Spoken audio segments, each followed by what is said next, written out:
open with suspense. Imagine being told by the gods themselves that your child's fate is sealed, that no matter what you do, destiny will find him. This is the haunting story of King Croesus of Lydia, the richest man of his time, and the son he tried to protect, only to lose him in the cruelest twist of fate. In the 6th century BCE, Lydia was one of the most powerful kingdoms in Asia Minor. Its king, Croesus, was famed across the ancient world for his immense wealth, so rich that even today the phrase, "as rich as Croesus," lives on. But beneath the gold, the king carried a burden that wealth could not shield him from, the fate of his son, Atys. Like many rulers of his age, Croesus turned to the oracle at Delphi for guidance, and the oracle gave him a prophecy. His beloved son Atys would die young, killed not in battle, not by disease, but by the point of an iron weapon. Croesus's heart sank, for what could be more common in a warrior's world than iron? Determined to outwit fate, Croesus forbade his son from ever bearing arms. He kept him far from the battlefield, sheltered from wars and weapons. Atys, noble and eager, longed to prove himself as a warrior. But his father, haunted by the prophecy, would not allow it. To further protect him, Croesus arranged his son's life carefully. He gave him honor without danger, respect without risk. And for a while it seemed the gods could be defied. But destiny has a way of creeping into the ordinary. One day, news reached Croesus of a monstrous boar wreaking havoc in the countryside. The beast was destroying crops, terrifying villagers, and no hunter could stop it. The people begged the king for help. Croesus prepared to send his best warriors.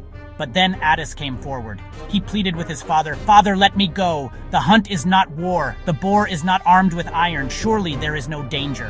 Croesus hesitated. The prophecy echoed in his mind. But Atys's reasoning seemed sound. The boar had no iron. At last the king relented, though with heavy heart. Among the hunters was a man named Atys, a Phrygian noble whom Croesus had sheltered after misfortune drove him from his homeland. The hunt began. The warriors closed in on the beast. In the chaos of shouts, spears, and movement, Atys hurled his spear, but he missed the boar. The iron point struck Atys, the king's son, and killed him instantly. The forest fell silent. Atys, horrified, threw himself to the ground in despair. Croesus, crushed by grief, realized the terrible truth. The prophecy had come true. Despite his wealth, despite his vigilance, despite his love, fate had found his son. Atys begged for death, but Croesus spared him, saying, "You have destroyed one whom I would not wish even an enemy to destroy. Your own doom is punishment enough." Yet the grief was unrelenting. The king, who had everything, had lost the one thing he could not buy back, his child. The tale of Atys became a story told across the ancient world, a warning that no wealth, no power, no planning can shield us from destiny. Croesus himself would later meet his own tragic downfall at the hands of Cyrus the Great, but perhaps nothing broke him as much as that day in the forest, when an iron weapon, thrown by a friend, fulfilled the oracle's chilling words. The story of King Croesus' son is more than just history.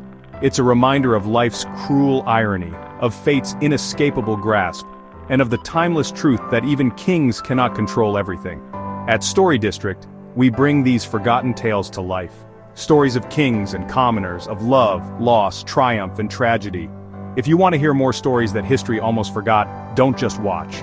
Subscribe now to Story District and join us as we uncover the past one story at a time. A king tried to outwit destiny, but in the end, fate claimed his son, and the name of Atys of Lydia became immortal, a life cut short but never forgotten.